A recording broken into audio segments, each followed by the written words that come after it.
Two I was waiting AirPods there. It going took a in. little bit longer than I was expecting to appear, but welcome everybody, and thank you for joining us on another special Vapecast where we have been joined by the lovely Zach, Me!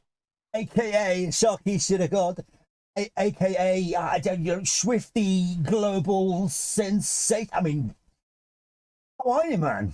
Oh, of course, Jake as well. Sorry, Jake over the other side. He did say Thank me, you, but thank you, this and is me, Jake, yes, Jake of course. Bates over the far side. Myself, one job, and we shall refer to you as Zach. Because it's are you still Sharkeisha Da God, or is that now on the back burner? In a legal sense, according to the multiple Interpol red notices that are out, yes, Sharkeisha Da God is still a valid alias. Currently, I think I'm more widely known as Zach and or Humble Vape Farmer to a lesser degree. Oh yeah. I still do get referred to in stores as a Sharkeisha if people recognize me. I think they just forgot the God part. So How rude! neither here I nor there. mean, come on. Not complaining. Yeah, I know. God forbid. What God does forbid. what does the missus call you out of the two?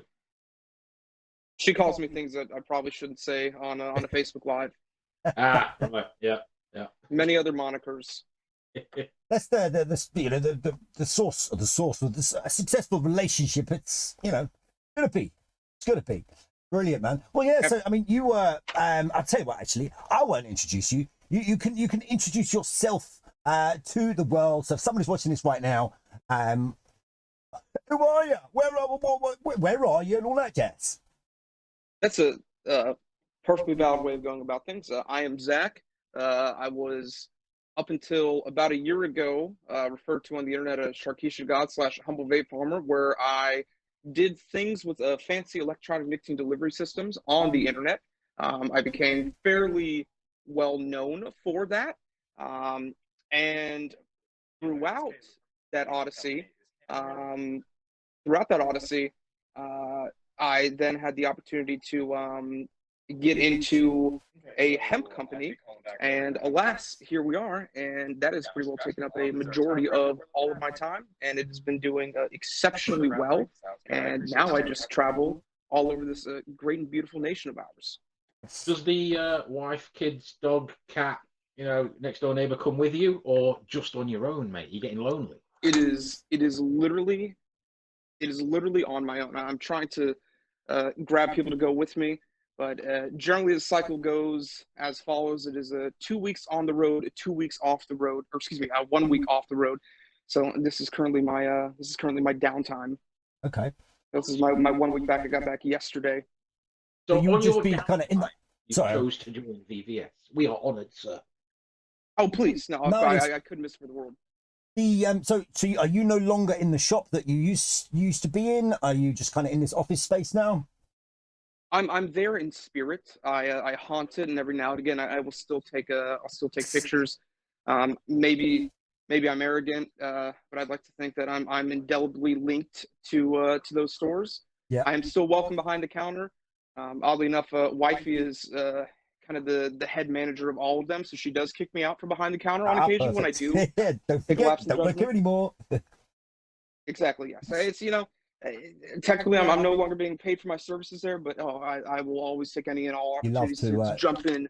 Love to get started, because that was one of the questions I'll ask you a little bit further down the line is about missing what you had before. But I've got to say first and foremost that I'm thrilled for you and I'm gutted for me. Because I used to absolutely love your content on TikTok, and then when you started getting effectively videos removed and what have you, it was like you could see it being the end of your time. And as I say, I'm so pleased for you that actually it's enabled you to then take the route that you've taken and actually launch Schwifty into the success that it has become. How long has it been around now? So it's funny you say because the timeline of things was very interesting. We are coming up on our 1 year anniversary of Schwifty. Kind of the name day, so to speak, is April 20th, so 420, which is lofty and known. That was when we had our first product on the market. Now, however, the R&D went back. I mean, well before I quit the internet, so to speak. Yeah. But yeah, it was approximately, because what do you know, like running a business despite having two other partners is somewhat difficult. I admire the shit out of John and Jake for being able to effectively manage the business side of things, but also having a very ever-present and omnipresent social media It's thing. not an easy it's not an easy thing. No, yeah, I can't do it. Yeah, we could do it. Well, I'll speak on behalf of John, but I mean, I meant to say I won't, but fuck it, I will. I'll speak for John. But I can't speak for John, but I'm pretty sure he'd agree that means a lot, because a lot of people think, oh, you just do an hour live, you just do an hour podcast, you just do a 2-hour show. They don't think we have to source all the items, we have to price them, we have to make it feasible to be a business. Then we have to pay ourselves. We have to promote ourselves. Everything is not like we just sit down, go live, and oh look, here's a product that miraculously appeared, and we can do it cheaper than everywhere because why not? Well, you are now, Zach, in how many shops? Oh God, 2 at least. Definitely at least 2. We're hovering around 1,000, give or take. I can't give exact specifics because I don't know, and I can't speak for what my distros do. I was going to say, so you're not solely operating out yourselves. You've got distros that are then launching you further afield as well. Because for a company that is not even a year old, that is just sensational. Did you ever think when you started it, you could be at this point in this space of time? I'll be real. So I was pretty well most of the way through the initial stages, and yeah, I wasn't necessarily hedging my bets. I was sincerely trying to give 100% at both of my ventures, so to speak. But it was one of those like, well, let's see kind of where this goes. And when it started to become successful, when it's like, oh holy shit, this could actually be a very, very viable, if not successful thing. That's when the internet took a back seat. And then by the grace of God, if you are a believer, my TikTok account was shut down, which just incentivized me all the more to go very, very hard at it. That's when things started going crazy, when the traveling started coming in. Did I ever think that I would be a, shall we say, a legal hemp dealer, quote unquote? No. But I think we're in a very, very unique opportunity where we have some of the most legitimately qualified and good and connected people. Because obviously this is not the only thing that we have done, and this is not the only thing that partners have done. So we kind of had the home field advantage, so to speak. We had the necessary things in place, the necessary connections, the necessary manufacturers. Exactly. So granted, we got a little bit of a head start if we had otherwise been doing it from like the ground floor up. But still, we've tried to keep it organic. We've tried to keep that hunger there by not leveraging all those connections through and through. And doing it organically has, I think, proven to be the best thing. We're trying now to get back, or at least I'm trying now to get back into the social media side of things, because obviously both of you all no doubt know. If it's not happening publicly, well, then it's not happening. Then there's no, plays a huge part. Then you have no idea. Yeah. So despite this being a crazy new chapter, people don't know that. They have no idea. They don't see it. No, again, as I say, it's a really interesting story, because there are so many people out there that want to be successful on social media. And you had that, and it was, again, you were somebody that kind of gained it accidentally. You just kind of did what you did, and very, very, I mean, you were like 750,000 subscribers almost when your account was removed. So we're not talking like any, you got a couple of tens of thousands. You were at big numbers, and then that was just switched off at the flick of a switch. And it's funny because we were talking to Chris at ODB on the last Vapecast that we did, and he was cloned by China, and that nearly ruined him. But in some ways, it then became the platform that spurred him on to becoming even bigger and even better than, who knows where he would have gone if that hadn't happened. And, he may have been even bigger, but he is now doing and running a beautifully successful company. And that seems to be like what's happened to you is you've had what some could have been like the end of the world. I've lost all of that following that, but for you, it's like, yeah, I'm done with that. I'm moving on to the next thing. And I've got a question for you, Zach. I'll answer. Now, you have a device that is very similar to this. Yes. Longer. Now, do you still, drink the juice out of them, or was that a one-time thing? Do I still drink the juice out of them? I remember No, you saying that you had a what was it? I think it got too hot or too cold. I'm going to assume too cold. it got too cold, and yep. And in an effort to clear it, yeah, no, I drank a lot of very, very special sauce, which generally doesn't happen. It only happens under a very specific set of variables that just happen to be there. Yeah, I was gone. I was out of commission for approximately 10 hours, I think. And then, at that point, in for a penny, in for a pound, Yeah. So Oh my I did more. And it was great. What percent of the special sauce was? This is where it's the folly of our own company and our insane quality rubrics. When we're talking about the special sauce, obviously, the vast majority of companies don't necessarily want to pay for the highest quality, most refined special sauce, right?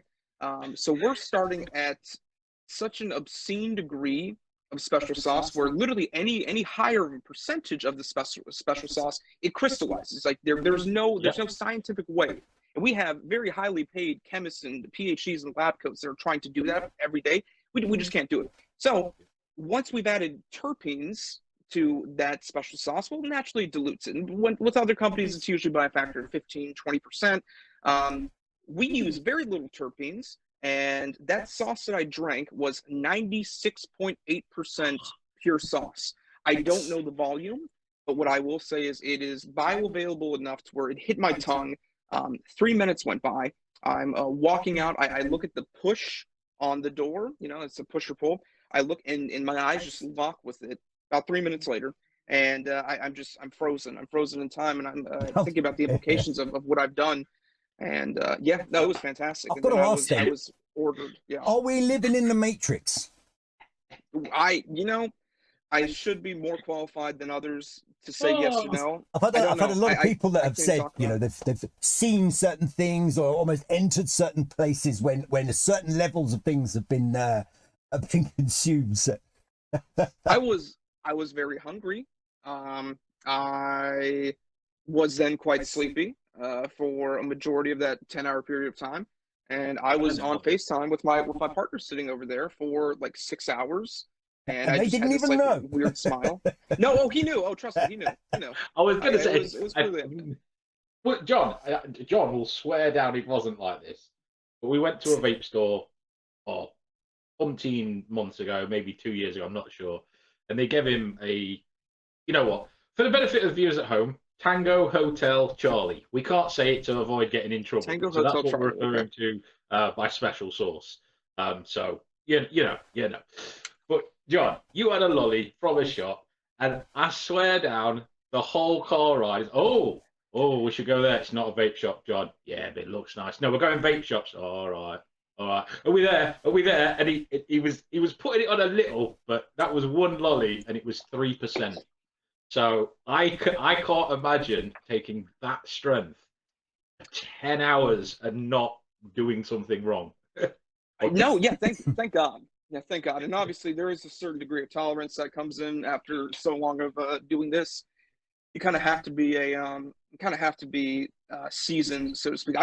We have one of our sales guys here, and he consumes an ungodly amount of Tango Hotel Charlie. I meet people on a day-to-day basis that are seemingly fine with functioning off of hundreds of milligrams, probably in excess of a gram in some cases.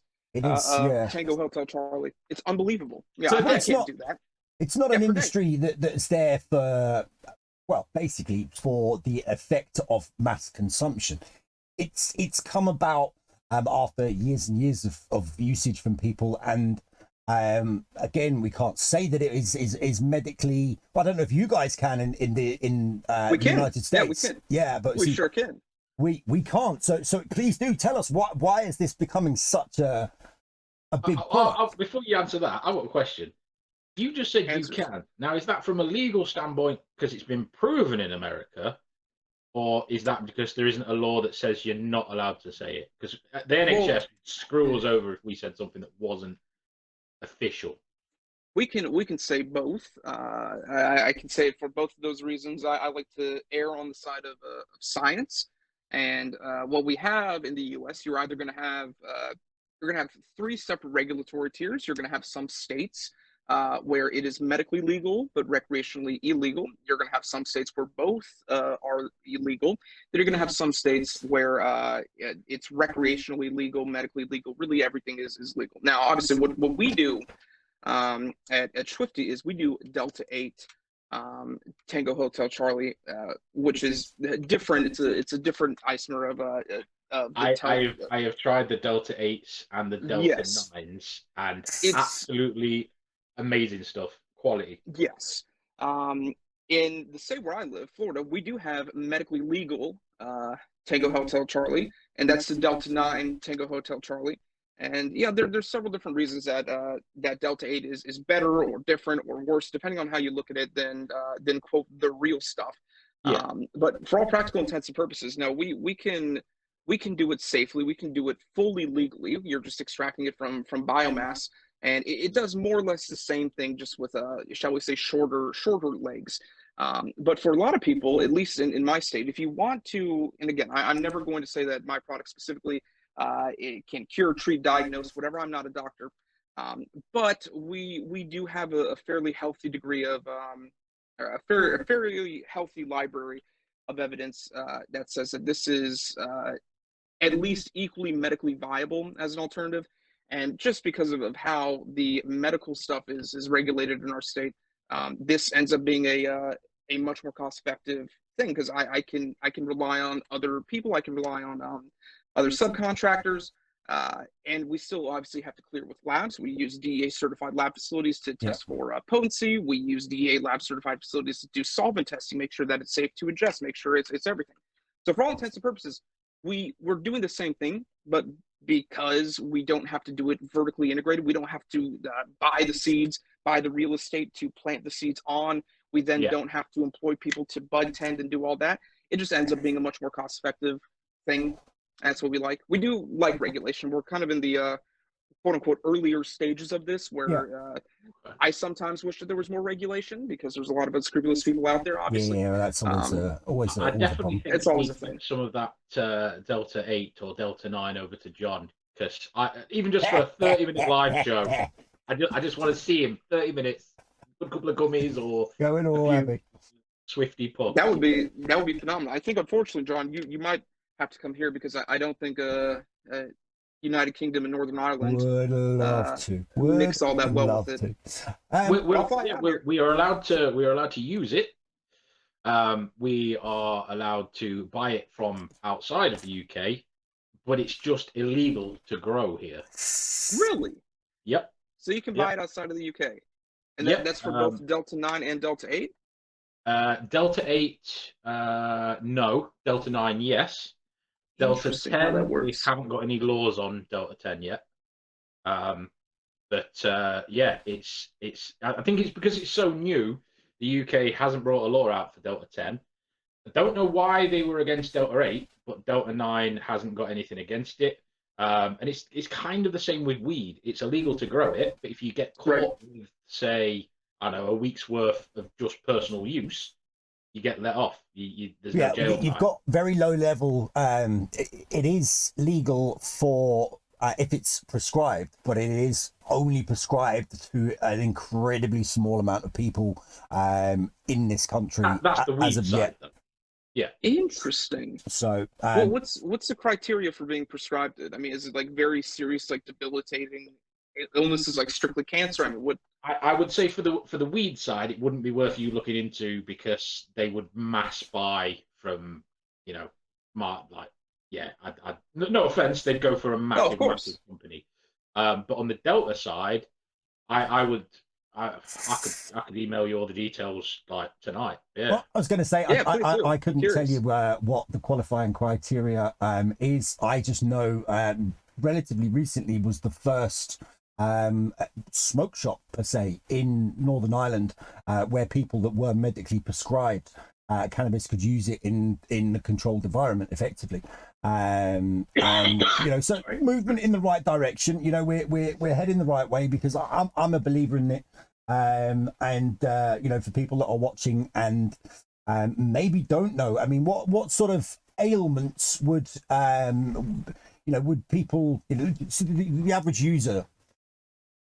Well, this is again not my word. This is going to be the word that I'm echoing of medical professionals and people who have done rigorous, peer-reviewed science on it. But I mean, everything from anxiety to ulcer colitis. I mean, you have over 100 different cannabinoids, and each one of them it has at least some data to show that it works effectively for certain things.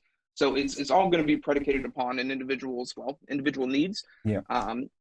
And what's weird, the regulatory framework is so vague, and I think in a lot of cases because big canna, shall we say, or big Tango Hotel Charlie, is threatened in the same way that big tobacco was once threatened by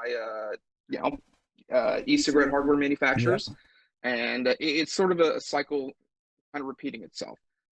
These are made to the same standard, and in most cases, for most, again, what I would consider my industry peers and my industry colleagues, I mean, these are done to the same standards as, quote, medical grade.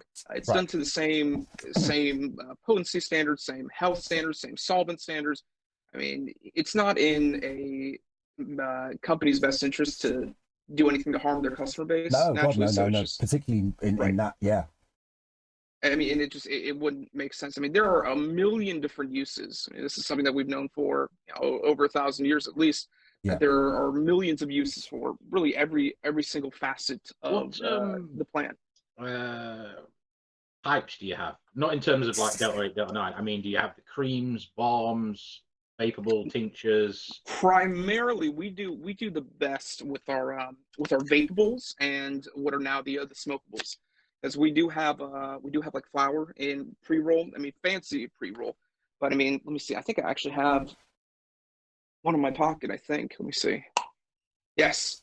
Love it. So I mean, this is like a gram of CBG flower. I don't know how close I want to give, but it's a gram of CBG flower that is Delta 8 infused. So it's basically soaked in a vat. It's grown strain specific. So if it says you just soak it cereal. Yes. So we soak. Now some companies spray. There's nothing inherently wrong. It's just the optics don't look great. You just don't want to throw shade. You don't want to but no, we literally just soak it in a vat, and then the whole cone is dipped into 90.5% distillate. Then it's rolled in Delta 8 infused teeth, which is it's unbelievable what we can do. I was going to say, so there's a lot more to it than meets the eye from the end user. Oh yeah. Oh, sorry. Oh yeah. No, it's insane. It's stuff that you would never even think about. Like it's like little logistical steps that one would normally never think about it from like an outsider's perspective. Or like, how do we make this like a little bit better? How can we make it taste a little bit better? Like this is the new packaging on the cartridges. I'm going to use this as an example because the disposables are also going to ship in the same box. These are not like out. Yes, this is going to be a 510 cartridge. So when I pop it open, it's got a really nice like soft touch. Obviously, this is recycled plastic, and it's got a plastic-eating enzyme inside of the plastic. So what happens is when it's under, shall we say, duress, when it's under, I think it's like 200 psi and I think 70 degrees centigrade or something like that, it releases this enzyme, which then starts to eat and break down all of this packaging, and there's no microplastics left. Yeah, it's unbelievable. Like almost nobody uses these because, as you can imagine, they're prohibitively expensive. The piece of information I gave John before this live was that it breaks itself down, which is the ultimate it's wild, environmental. And obviously the foam is totally recycled. The only thing that really can't be fully recyclable, or at least fully biodegradable, would be the ceramic cartridge in and of itself. But I mean, really, all the other components. I mean, this obviously is biodegradable and recyclable. But yeah, this is unreal. So theoretically, you could like put this in an oven to jumpstart it, and then hit it with a hammer a couple times, and in 4 months, gone.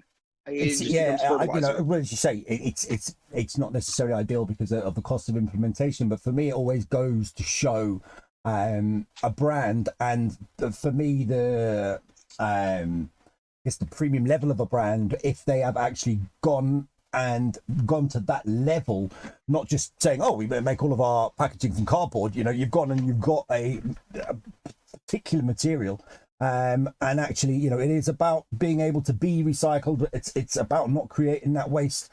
Whereas it's very easy to just cheap and cheerful packaging, but Yeah, as I say, it's a great thing that you guys are You have any taking. of the disposables on you? The like a full kit disposable type. Let me see. Like a full kit.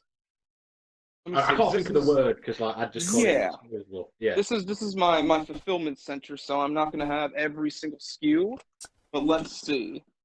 For anyone that's listening in the background, Zach is searching the warehouse. Right Yeah, now. the Schwifty HQ, based in Florida. Okay, so I found one.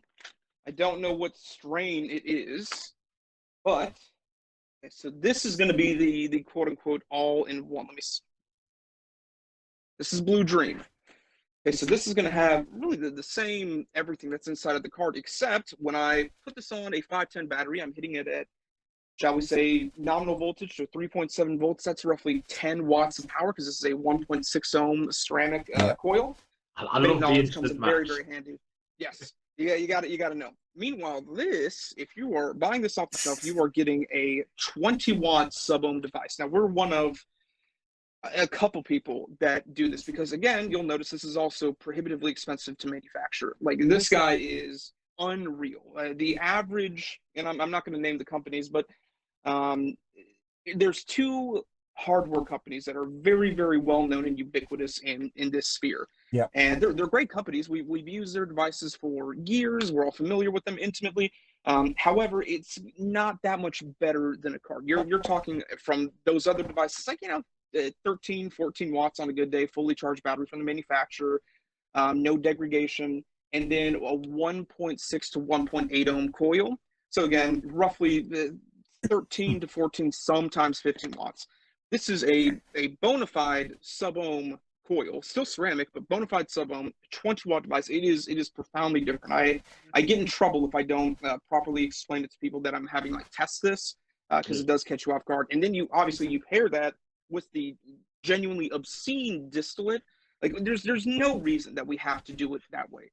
It would be so much cheaper and so much easier, and probably not a ton of people would notice if we did what everybody else did. Yeah. But obviously, we jokingly say we want to make this look good for mass market, but we also want neckbeards on Reddit to go through the COAs, to go through everything and be like, okay, I can live with this. Neckbeards. Yes, totally. That's exactly what we want. What's the price between the two? No, I'm not saying I'm retail. Retail price, it depends. Really, it depends on the market, depends on where you are, but we'll say average retail costs on these guys is anywhere between 30 and 35 USD, whereas this guy's going to be more so that 35, 40 USD. Now, granted, I've got some people in some states where if they're the only people carrying our products in that state, then they're going to tax it a little bit higher, obviously, until they have more shops in the area carrying it. Yeah. And I have some people that do it cheaper, and again, it's ultimately not our fight. It's your property as a store. You do whatever you see fit with it. So I'm here for it. So the pre-rolls retail 15. 25 for a cartridge and about 30 for the pod. Yeah. That's not that bad a price for the UK. Now, obviously, there'd be import on top. Yes. But typical pod systems like that, like this one, these go for about, I'd say, anywhere between 25, 30. So the 30 pounds? Yeah, pounds. Yeah. Really? That's expensive. They are when they first come out, but then you give it a couple of months, you probably pick it up for 20, maybe 15. But what I'm thinking is, even if you were to put import on top of them and find someone in the UK that could legally sell them, depending on which Delta it would have to be, you could probably launch them and make a killing over here.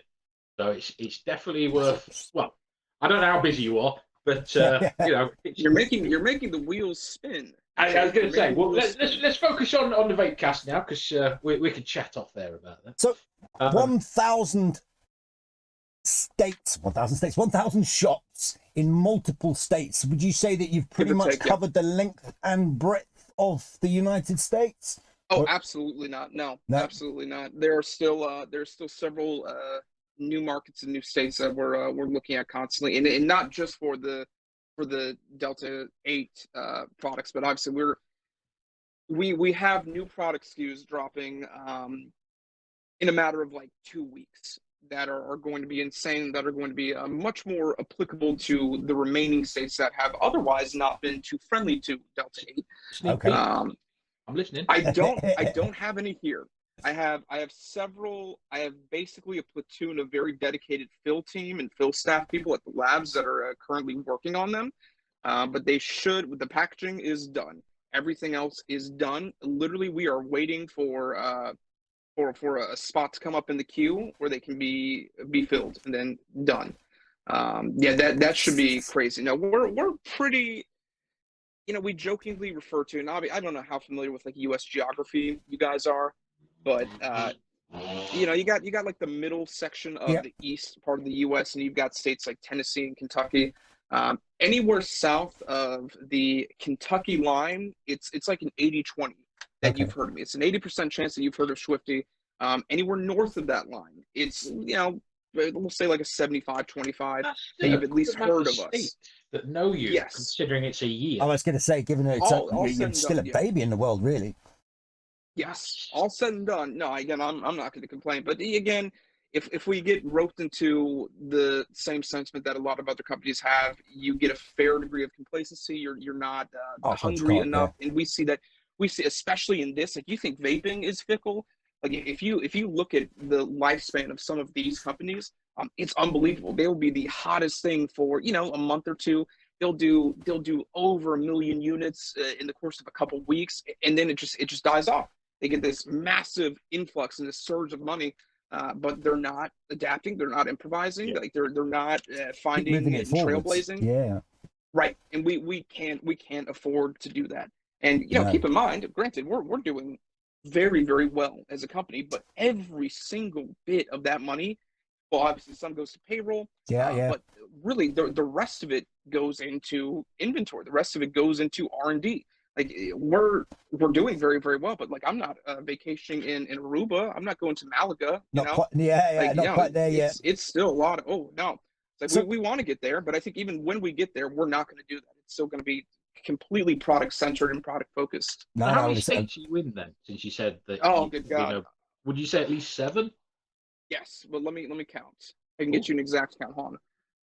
1, 2, 3, 4. 6. Here's a question, John. Do you know how many states are in America? 42. There's a few more than 40. Is that the stars on the Australian flag? Sorry, You count the stars on the Australian flag? No, not the stars on the Australian flag. Where have I got 42? I got 42 from somewhere. I have no idea, but there's 50 stars on the American flag. But there's 52 states. I wouldn't say there's 52 states. I wouldn't even say. We would not say there's 52. We would not say there's 52. I wouldn't say there's 50 either. Now, John, remember, there's a distinct difference. Also, we're in 15 states, I think, if I did my math right, but I was too busy smiling. Now, remember, John, there's a distinct difference legally and politically from states versus territories. Ooh. So think about that. A couple of commonwealths. We do have a couple of commonwealths. Commonwealths still in the states, they count as states. So the Commonwealth of Massachusetts, for example, still a state. But then we do have country. That's all we need to worry about. It's a big old land space, and you're doing an absolutely superb job of getting yourself out there into this massive, massive landscape. It is a massive landscape. Next 12 months, Zach. Ideally, in 12 months' time, I'm going to say, where do you see yourself rather than where would you want to be? Because I can see you getting there. I'd just like to know where do you know what I mean? Where you 12 months time goal. So I will level with you. We updated our insurance, and for those purposes, we had to give a very pragmatic, realistic breakdown based on current projections, current market trends, and what we're doing. And the 12 months was really disgusting. Yeah, it was something that would be otherwise completely alien to me, and something that is still kind of dawning on me. Just the number amount in gross revenue that we're talking about. Yeah. We expect to be really the vanguard. I jokingly say, because again, I'm not quote shitting on anybody in particular, but like I said, there's a very real group of people in this industry that maybe don't necessarily care as much about quality control, maybe don't necessarily care as much about the legality, and they're just going to try and milk it for as cash much cow. as they can. Exactly, just as much as they can without doing anything for it. So Schwifty, and more specifically, one of the partners in Schwifty, because there's 3 partners, myself being just one of that 33%. We have so far incorporated 7 state advocacy organizations to preserve these rights. We have been raising hundreds of thousands of dollars for specific legal battles, whether or not they're preemptive or responsive. We've got a federal organization for it. So we imagine that we are going to be the vanguard of not just excellent products with fantastic quality control and the best stuff out there, but also the political vanguards of ensuring that this remains a space that's safe for everybody to indulge in, and provided you do things right, provided you do things ethically and you do things to a certain quality control and legal standard, there's just going to be a space for everybody. Everyone is friends in this industry. It's still hyper competitive, sure. Have I had products that have been ripped off by other larger companies? Yes, I have. But still, at the end of the day, we are all more or less friends, and we're all more or less in the same fight, a la vaping. And the best people in this industry are people that came from e-liquid, are people that came from hardware, are people that came from the large e-cigarette distribution holdings. Like, those are some of my favorite people in this industry. Yeah, Alex. I mean, you guys have really had it incredibly tough in the world of vaping, and I can see why a lot would migrate to something that's a bit more forward thinking, a bit more positive, I suppose. And it's mad to think from our perspective in a country where we have legal, it's illegal effectively, let's just say it's illegal for cannabis and for weed basically, and we are so forward thinking with vaping, yet in America it feels almost completely the opposite, which backwards. Yes. Yeah, it is. That's fair to say. It does not end, and we don't expect it to end, but we are making strides in that regard, and vaping is still alive and well, thankfully. So we've got a couple things going on right now, but that will be. So are you still in? Because I know you were very big on the advocacy in the vaping world, and are you almost combining the two? And you have so many plates spinning right now. Yes, most of those, and again, you should see my partner. It's if you look at any of the healthy alternatives organizations, like there's Florida Healthy Alternatives, Georgia Healthy Alternatives, and we have Americans for Healthy Alternatives. That's for all intents and purposes that's Schwifty. So meanwhile, I think I got a lot on my plate. He's doing all of that. We're just kind of riding on his coattails of advocacy there. I still serve on the board of Florida Smoke Free Association, and between you two, myself, and whoever else is watching, the stores that I deliberately seek out to do business with respect to Schwifty are ones that have a proven advocacy. I was going to say, effectively involved, yeah. Always, 100%. Those are the ones that I go for, that I am very, very preferential with. Those are ones that I'm going to fight for, because you have shown to us that you are concerned with the bigger picture. Yep. You know what I mean? And there are so many in any industry, in any retail space. There are so many freeloaders. Which, you want to get in, make your money, fine. But, when the ball drops, don't come crying to me, type of thing. Yeah. So I will always choose to do business with those stores that are very, very active. Fighting the good fight. Have you got a merch line yet? Because it's a bit cold where I am. Yes. As a matter of fact, you know what? Let me grab something here. Showing off the merch. These are shirts. So we're actually going to be doing a huge new merch launch. Hold on, let me grab a couple. What are the colors on there? So grab that. Over fancy. Sorry. I'm literally stealing clothes off people's backs. Stripping everyone in the office. I need it. Yes. Leave it. Oh, wow. So we've got some fancy a proper backpack. Now, again, there are several motifs inherent to Schwifty, so to speak. My favorite one is the we call it the beach one, or the synthwave one. Yeah. So that's got kind of the synthwave color scheme, and it's got this sick thing. Now the guy that you saw, though, in my opinion. Yes, but you saw the guy on the couch that was by City Vibes cross. Yes, the guy that was looking cross. This is literally all of his work. He is tremendous when it comes to the graphic design type of things. And then of course we've got like the different color palettes and whatnot. We became known originally for the tie-dye. Like, I was going to say the tie-dye. like on the edibles, like just that kind of feel, and that's still there, that still exists, but we're trying to go more to the ways of a, I don't know, lifestyle brand. What sizes are you gentlemen, so I can get some sent out to you? I was joking, but you do a 10XL? I have lockdown's been very tough. I can imagine. I'm in the same boat. I will say the easiest way is I'm a 52-inch chest. 52-inch chest, okay. I think that's like I think that's an XL. I think that's a larger than XL. Oh God. I couldn't tell you. Yeah, I couldn't tell you. Over here, a 52-inch is 5XL. 5XL, really? Yeah, I'm huge. I'm huge. By European standards, that would be colossal. That's highly unfortunate. Almost qualifies as a mountain, but not quite. Yeah, I'd say in American sizes, you're probably talking 2XL, maybe a 3. You're 5XL in the UK. Yeah, but in American sizes, it's smaller. Right, because we're a larger, sturdier people. Full of figures. So, yes.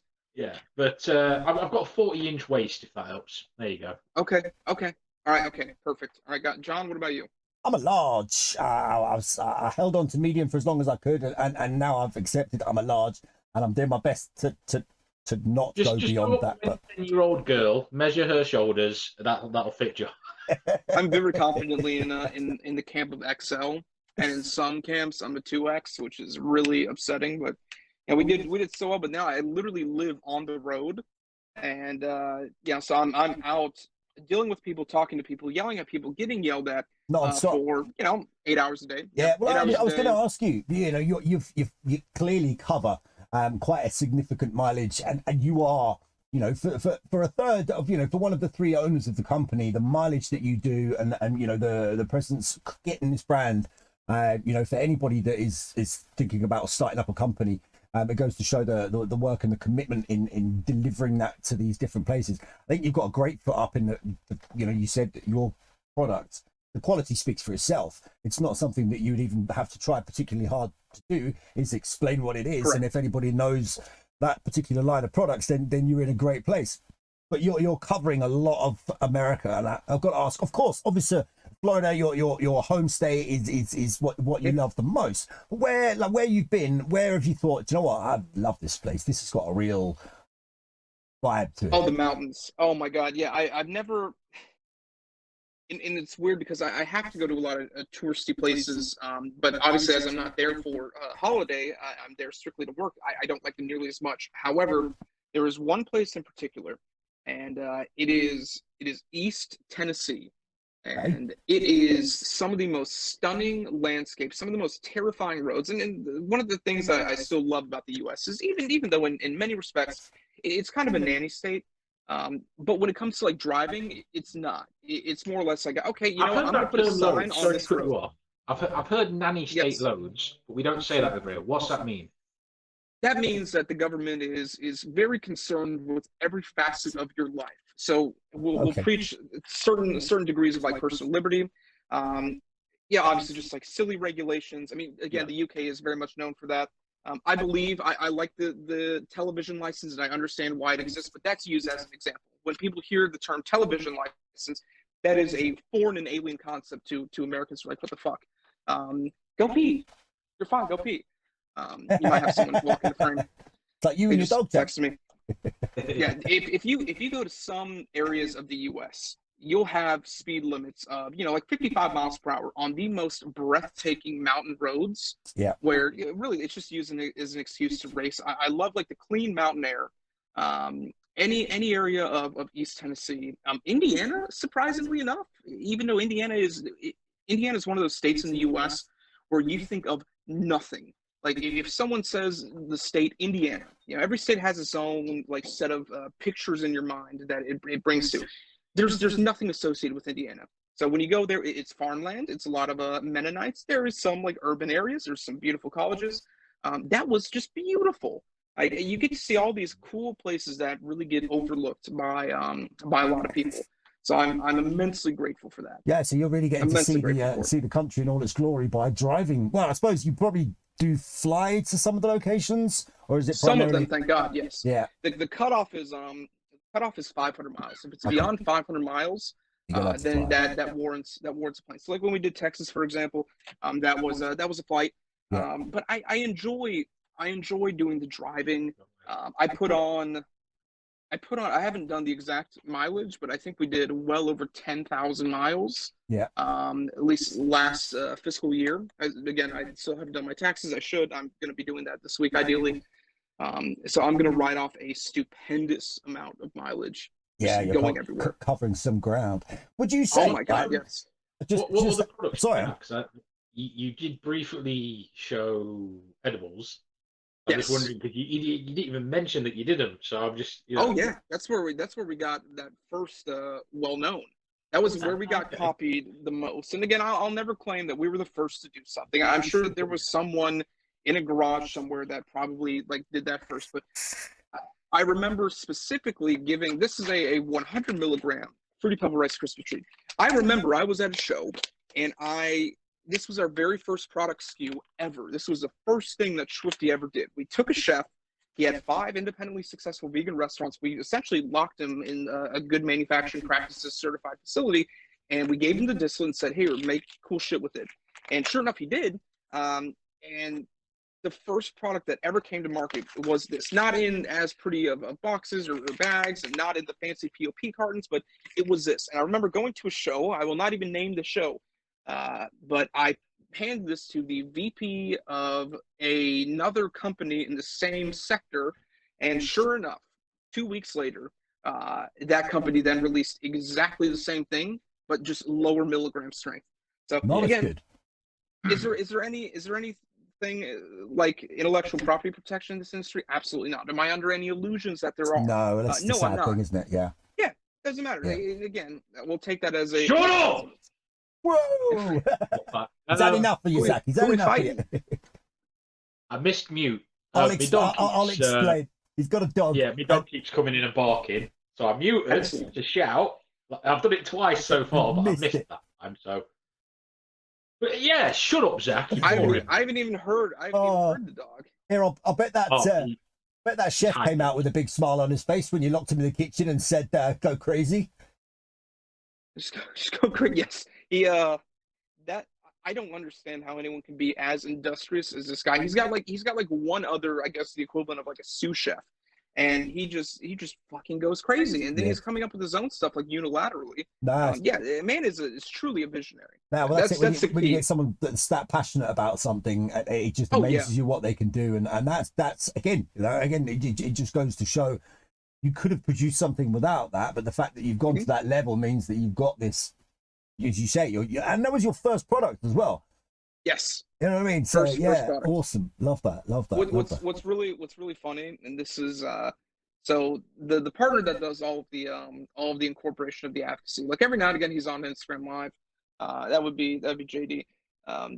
The reason that we got into business, well, number one, I've known the man years. I've known Chris over there for years. I love them profoundly. I trust them with my life. But the key is each one of those guys, right? If we put them in a room and someone offered them hundreds of thousands, if not millions of dollars to do something unethical and anathema to just good practice, they wouldn't do it.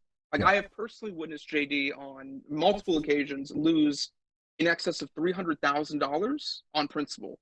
It would have been so much easier to shake this guy's hand, who we all knew was a piece of shit. He didn't shake the guy's hand just because of principle. Yeah. Chris, I have seen Chris do like 25 hours of more work just because he wasn't like it would have been fine. Everything would have been fine. Yeah. But no, it's going to take 25 hours more work to do this a little bit better. We have scrapped thousands of dollars worth of packaging because we didn't like a blue, because we wanted it to be perfect. We have had SKUs under development for literally as long as the company has been incorporated, because it needs to be perfect. Yeah. If it's not something that we want to put our names on, well, then you sure as hell aren't going to see it. Like I wouldn't want that. I want to be as just infallible as possible, and otherwise very, very fallible space. I was definitely agree on that one. You don't want to put your name to an inferior product and release it, because Yeah. Yeah, it's your If you're creation, not it's your happy, baby. they won't be. I was We joke it's easier. Well, it's not cheaper. It's more cost effective to do shit right in the long run. It's more cost effective. It's not Yeah. cheaper. It's definitely not Well, cheaper. as I say, you're not in But this as it goes better. a flash in the pan, milking the cash cow No. kind of quick win. This is you know you're putting your heart and soul into this, and that's quite apparent. I want to be here forever. Yeah, definitely. Well, that kind of links in because, like, I've now come to accept that we have lost you from the from effectively the vape reviewers' point of view, from the TikTok videos. And much as you would like to return and do it, I know you enjoyed doing it.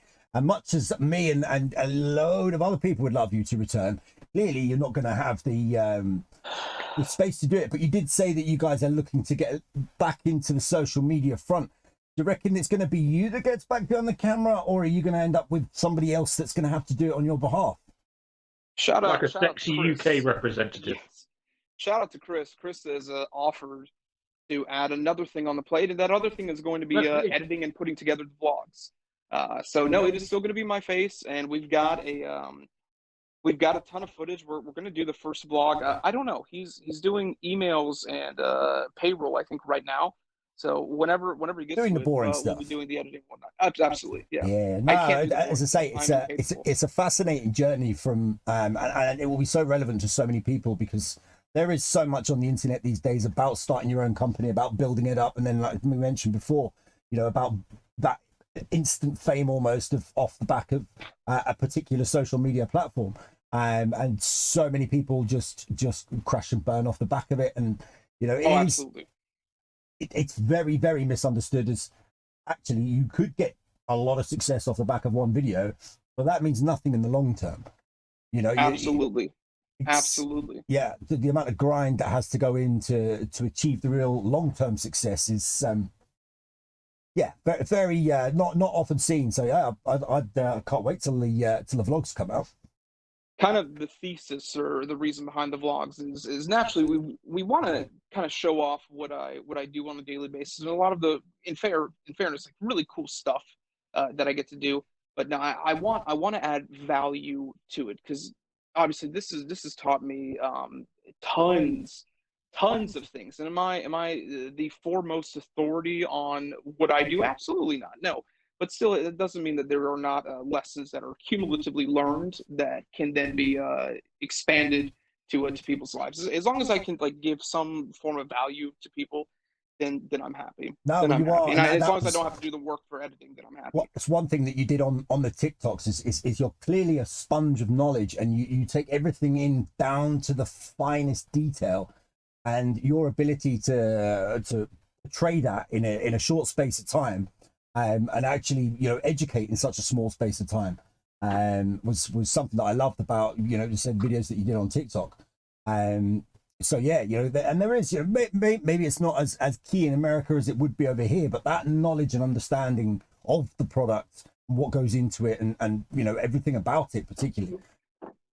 My biggest regret, John, and this is very, very true. My biggest regret was I was never as good at it as you. I was never able to do it in that one like fluid take where you're still giving very good, accurate. You never really made a misspeak, and if you did, I didn't notice it. I'm trying to do it more organically, but holy shit, yeah, I couldn't do it. I have been on the phone to him when you. he's gone to do a TikTok, and the amount of times he'll have his phone, I'm like, yes, Take 5. yes, yes. And I just literally sit here waiting until he's finished his TikTok, and he's just constantly hearing him But say, it is, yes. it's one of those things where like 10 times. You want to have like your own thing, and I wanted to try and do it in the one run. But as I say, I still don't feel like anybody can get quite as much information into intricate information into such a small space of time without losing the interest of the viewer. Definitely. Almost certainly. It's a grind, and it's still, luckily I can take the same spirit and the same passion that I had for you know, the cool hardware side of things. Yeah. And you know, I'm equally interested and equally passionate about this. So hopefully that will come across. And again, we might have to work out a few kinks here and there, but now definitely the whole idea is like, okay, we should be more visible. There's no excuse not to be more visible. Because then I still get DMs from people. They're like, "Where the hell have you been? Like, what? Yeah, are you've you got, okay?" like I say, you've got foundations to lay, and this is the most important time for Schwifty, and you can't take away from that until, I mean, like you say, you're now in 1,000 stores, so it's almost at the point of saying, well, yeah, actually, you know what, we can take it further now. We've actually penetrated to a certain point that, you know, if you'd have spent that, well, then you never know how it could have gone or where it could have gone, but it definitely sounds to me like you've, laying those foundations. Maybe personal, serious question for you. You ready? Go ahead. Go right ahead. Just in a hat. Are all the chairs where you are really uncomfy? Because you've got up and walk around and swap seats. He's just making you jealous, Jake, because you've got no chair at the minute. So I'll tell you, we're at one of the satellite offices for Schwifty, and where I started was in that chair over there, which is now rudely occupied by Chris, wearing his AirPod Maxes over his hoodie top, which is odd to me. Neither here nor there. So I started there, and across from me I had one of our sales guys, and the sales guys, of course, is there to do his job. Meanwhile, I'm here to kind of fart around. So then I got up and I moved over there, and then I, once the sales guy, I think he's on his lunch break or something. I'm like, you know what? I'm going to sit in the couch so I have the nice backdrop view, and then I can chair with the logo in the background. Yeah, the very comfy couch, and then I can show. Let me see if I can zoom. Oh no, I can't zoom out. Those are all. That is a big old telly. POP box. Yes, it is. Yes, it is. We have taste. Oh, and they're all the Schwifty Pro. Yeah, I couldn't quite see them on the bot. I don't think the viewers will quite see that. Yeah, my reason for asking is we've got a little patron chat for VVS members, and while people were chatting away, my chair that isn't made for my weight gave way, shall we say? Is that so? Yeah, literally slow motion of. Well, to me, it was in slow motion of me going. Yeah. I don't see this weight that you're talking about. Again, the whole like 3x US is shocking to me because I don't see that. It's hidden by a beard, mate. But again, our standards are different. Like Anglo-European standards of what is considered obesity or overweight are very, very different. Rest assured, from the US ones. I would probably not be classed as that fat over there, but I am clinically obese over here. Interesting. I think most of America is clinically obese if we go by BMI standards. Myself definitely change the metrics. Definitely included. Yes. Yeah. But I don't have any more questions. Do you, Mr. John? No, I was just going to say, any idea when timescale on the blogs? Not to put any pressure on, just out of curiosity. Oof. Let me find out. Hey, Chris, when do we think we'll have the first vlog ready? About to send you the rest of it today. Shut up! I'm working, Zach. Questions. It looks like you're having a conversation with him. Okay. We'll have a working time frame of a couple days. Wow, maybe the idea. This is again. Let me express this as the ideal. The ideal is we're going to have one vlog posted to a specific Schwifty Instagram a week. Because I'll spend 2 weeks on the road, 1 week back home. 2 weeks on, 1 week back. 2 weeks on, 1 week back. And naturally, I think we should have enough cool things that happen. The vast majority of my job, but just being real, the vast majority of my job is sitting in a car, going from place to place. Sometimes having really cool interactions, sometimes not. I mean, I met a very famous supremo drummer the other day at a store. Like there's so many weird things that happen where it's almost a disservice if I'm not somehow filming it. Yeah, so the fact that you cover so much of the country as well, and as you say, you'll just have these moments when you're out there, and it'll either just be a view or a place or something will just catch your attention. Because every just time, stunning. Yeah, when you go on a road trip, you just get to a point. I've just got to stop here and just appreciate where I am in the world right now. Right. Love 100%. it. Love it. Well, yeah, I mean, as to say, actually, there is another question, an important question. Now, I do believe that there was an engagement a while back. If hopefully I'm not mistaken. Are you any closer to a setting? Have you set a date yet? No, absolutely not. No, we have not. Absolutely not. For insurance purposes, we are already married, and we have kind of been de facto already married. For from 6 months of our don't need the relationship. formality. It's on paper. It's fine. Again, like, and for as far as insurance is concerned, we are a joint household, and really in everything but name, we are married. I think it's a matter of I've got all these like very arbitrary benchmarks in my head for what constitutes the right time Yeah. of getting married. You know, I have to have like X amount in savings. You know, we have to be like here. You know, we have to have a specific mortgage. Yeah, I was And going again, to say you that's strike me as stupid, but quite you a know, particular person with your goals and yeah. oh, very much so. Lovely. It's maddening. Yeah, it's maddening.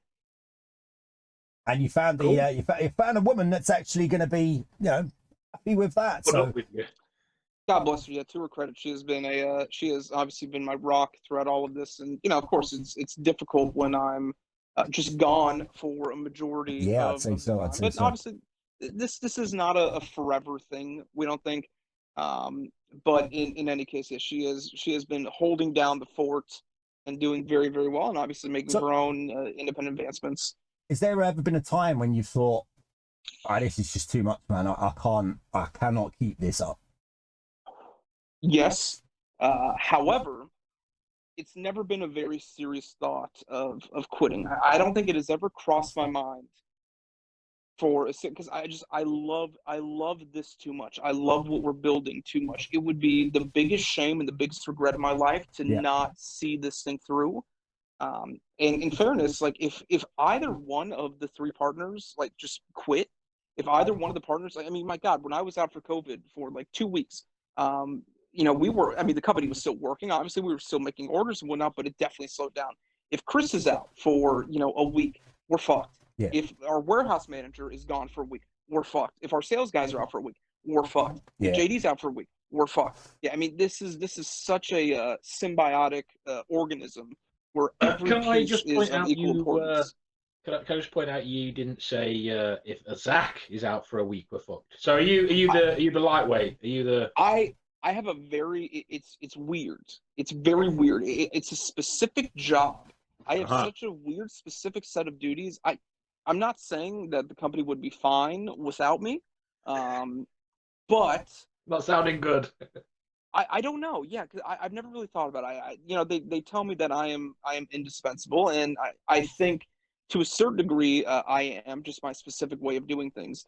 Yeah, I'm the guy that you want to deal with. I'm the public face. So I guess without a public face, I it would would say be very you're very more difficult. the technical ideas sort of. You downplay yourself. You're as bad as Chris from ODB. Like, yeah, I'm just a battery Yeah, replica. Yeah, I don't know yeah. if the company could continue without modest but brilliant at the same time. I have been told that I underplay contributions a whole lot, but I think instead of looking at it that way, I look at the contributions that everybody else brings to the table. Like Yeah, but I am not good at accounting. they do Like, I'm say not that good if at packaging. if you're running a company, now I know obviously there is a three-way tie on this, but if you're running a company and the company can't run without you, then you're not running a successful business. You That's should fair. be able Yeah, to that's fair. leave and everything just carries on seamlessly. That's when you know that you've made a success of the business, when you can step away, everything's taken care of, And and then everything's going to be fine. you can come back in. If Everything's gonna be fine. have to be there and you have to be I'm running this taking 2 months business, off, John. then Bye. Maybe I'm just selfish. Maybe I'm just selfish and I don't want to take 2 months away. Maybe I'm just I don't know. Maybe I'd like to think that I am completely indispensable, and I think to a degree I am. I think a lot of the charm would be lost, so to speak.